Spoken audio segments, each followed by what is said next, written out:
I've been into acting and the theatre since I was about 12 years old, and this year I decided to apply for the summer course with the National Youth Theatre. After I applied to audition, I went on YouTube to do a bit of research to find out as much as I possibly could about the course before I went, and I found some of those videos really helpful, so I thought I would make a video myself about my experience of the National Youth Theatre audition, so that if you guys are thinking of applying, you have as up-to-date a version as possible. Once you've confirmed your place for the audition day, you find out that the audition is split into two separate parts. First part is a 3-hour workshop where you'll be in a group of about 30 to 40 other applicants, and that goes on from about 10 o'clock in the morning till 1 o'clock in the afternoon. And the second part is an individual audition where you perform a 2-minute monologue and have a very short interview. The auditions are held in several different cities. I chose to go to Bristol because it's the closest to me. It's generally best to pick the area you know the most,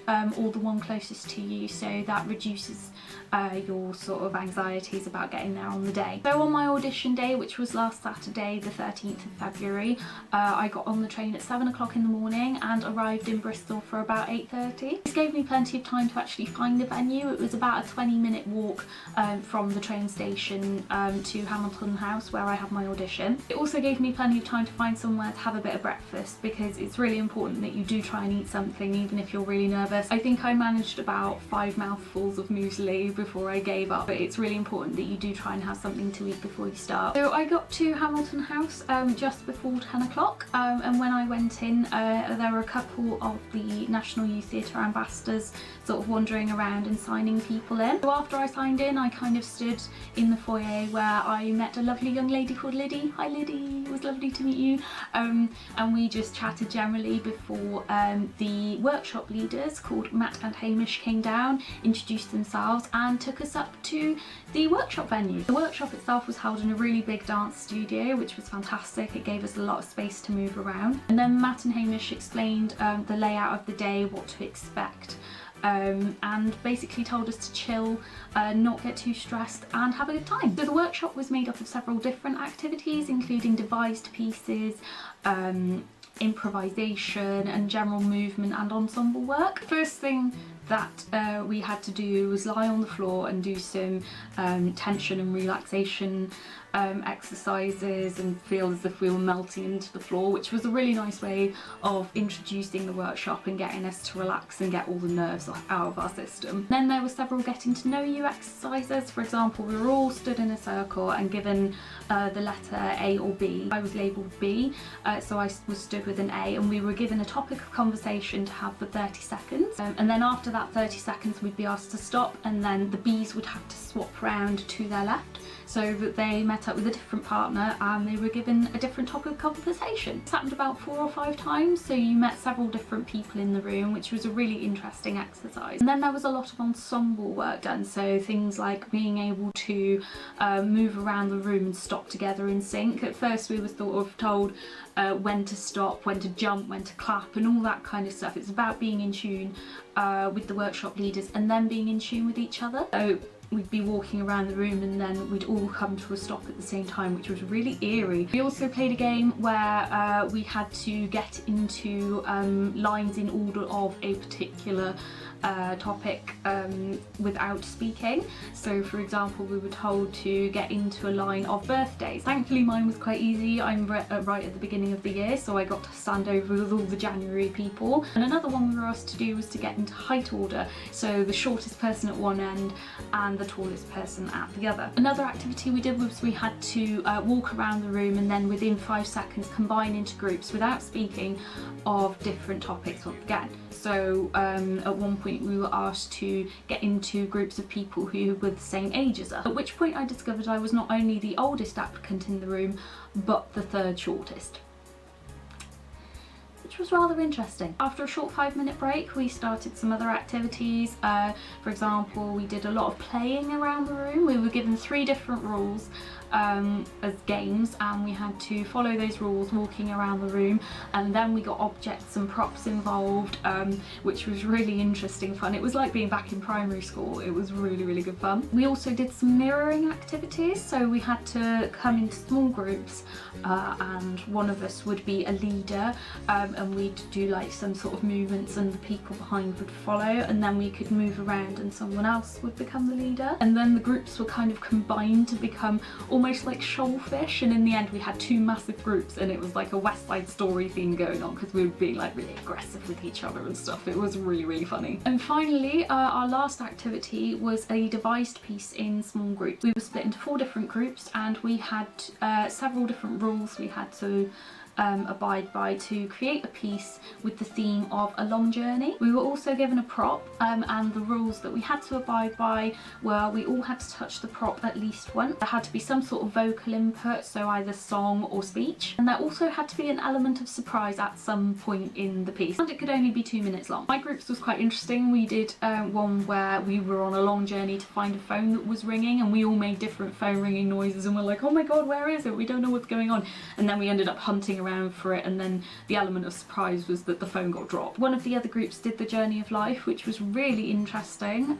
They'd started off with like a baby noise and then the baby growing up and then becoming an old man, which was really nice. One of the other groups was actually finding a baby on a long journey, I think underground. I think that was my impression, I don't know, but it looked really, really cool. One of the other groups was on a ship, and they were trying to find their way to Wales, but ended up crashing into a giant rock. And that was the end of the workshop. We're all asked to sit in a circle at the end and we're all told to give each other a round of applause, and given our individual audition time. So I was given the individual audition time of 3:20, which was fine for me because it gave me time to practice my individual speech in my head and get some food if I wanted some, not that I did, even though we were advised to eat. I was far too nervous. And in that time I kind of just got chatting to all the other applicants, which was really nice. I met some really, really lovely people. Chatted to David about Deadpool, chatted to Emily and Gio about school and stuff, which was really nostalgic and really, really nice. Had a massive fan session about Joss Whedon and Firefly with a young lad called Nathaniel. It was really just a nice chance to chat and get to know people. And when our audition time came up, the ambassadors came to collect us and take us to our individual auditions. So I was called in by one of the other ambassadors, and it was just her and Hamish in the room. Basically the two workshop leaders split the auditions into 2 separate chunks. So one would do one lot of people and another would do another lot of people. So my auditioner was Hamish, and I had one of the other ambassadors in the room at the same time. Hamish asked where my monologue was from and said we pretty much get straight to it. So I found my monologue in this book, which I bought I think off either Amazon or eBay, I can't quite remember, and it's from a play called Broadway or Bust by Rosalie O'Neill, and it's about a breast cancer survivor who's trying to get a part on Broadway. It's quite a sad, dramatic speech, but it really resonated with me when I read it, so I thought that would be the perfect speech to do. So I went up, did my speech. Hamish told me to just take my time and, you know, do what I needed to do to prepare myself, you know, but I virtually just went straight into it because I was ready. I just wanted to go and just do it. So I did my speech, and afterwards Hamish said thanks very much and then asked me to come and sit back down, and we just had a really general chat about everything, basically, like what I'm doing at the moment, what I did at university, what happened with me between university and my current job, where I'm from, what other drama I'm doing now, all sorts of just really nice general questions. It was so relaxed, and actually probably the nicest kind of interview I've ever had. And that was it. Hamish said thanks very much, we shook hands, and I was out the room and on my way home. Overall, the audition experience was actually a really fun day. I was so nervous going in, and we'd been told to just relax and everything, but I was just like, my heart was pumping quite a lot. But when I got going, I actually found myself beaming the whole time. I was smiling, I was having a really good time. I would actually really love to do it again, just for the experience was just so fun, and I met so many lovely people, and I do hope I get to see them again. So having done my audition, I figure I should give you guys some tips and advice, just in case you decide you want to do it. So once you've booked your place, find a monologue as soon as you can, and when you're looking for a monologue, make sure that it resonates with you. Make sure that it fits you, so don't pick something with an unusual accent or somebody who's significantly older or younger than you. Try and pick somebody who you can relate to on a really emotional level. That way you'll become much more in tune with your character and your performance overall will be much more convincing. Secondly, once you've chosen your speech, learn it as soon as you can. Once I'd picked my speech, I had about 2 months to learn it, and I thought that's loads of time, you know, I can just chill and not worry about it too much.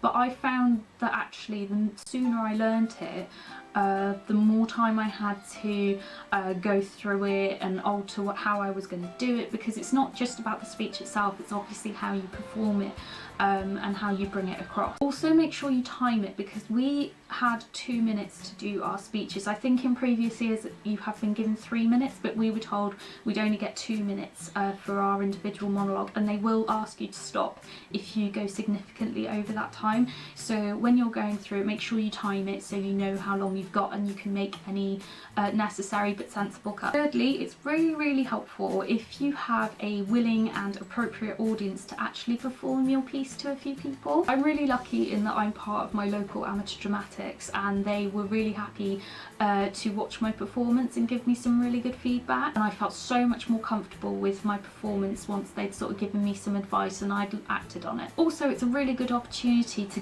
get out those nerves about performing it to an audience, because if you're just constantly practicing in your bedroom and then or in your house, and then like I was, and then suddenly you're faced with an audience, it can be really nerve-wracking. When I performed it the first time to the twinning players, I was literally like this, and I came out at the end absolutely exhausted after only performing for 2 minutes, just because I was that nervous. So it's really helpful to have that audience practice. Number 4, just practice your speech whenever you can, whenever you get an opportunity. I mean, like at the end I was like going through my speech with brushing my teeth, just so that it was ingrained into my head as much as possible. Also, if you get an opportunity, try and practice some improvisation or some devised pieces. Unfortunately, because I'm out of school and my local Ambrams, we only ever do scripted pieces, I don't really have an opportunity to practice my improvisation, but thankfully one of our lovely members offered to give me a hand with that, and I went through with